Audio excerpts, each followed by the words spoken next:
ताप्लेजुङमा अवस्थित पाथिभरामा तपाईँ कति पटक आइपुग्नुभयो?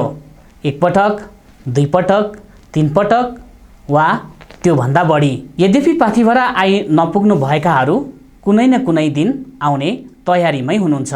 झापा दमकका मदन राई शुक्रबार 24औं पटक पाथिभरा दर्शनमा आउनुभयो, त्यो पनि पैदल नै हिँडेर। राईलाई उद्धृत गर्दै पाथिभरा क्षेत्र विकास समितिका कर्मचारी राजेन्द्र महतले भन्नुभयो, आउँदा पैदल र फर्कदा गाडीमा यात्रा गर्नुहुन्छ। राई भन्नुहुन्छ, झापा दमक घर हो, 5 दिनमा पाथिभरा दर्शनमा आइपुगे। 25 पटकसम्म पाथिभरा दर्शन गर्ने उहाँको योजना छ। राईले भन्नुभयो, 16 पटकसम्म हिँडेरै पाथिभरा दर्शन गर्ने भाकल थियो, तर साथीभाइसँग यात्रा गर्दा गर्दै 24औं पटक पुग्यो। कर्मचारी महतले भन्नुभयो, उहाँ आउँदा एक्लै आउनुहुन्न, साथीभाइ नै लिएर आउनुहुन्छ। कतिपयको पाथिभरा दर्शन भाकल हुन्छ, कतिपय स्वस्फूर्त रूपमा दर्शनमा आउने गर्नुहुन्छ। पाथिभराको दर्शन गर्दा मन हलो हुन्छ।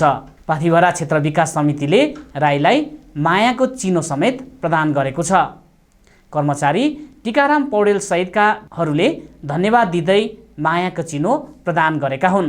दर्शन तथा प्रकृतिको अवलोकन गर्न गजबको ठाउँ हो पाथिभरा क्षेत्र।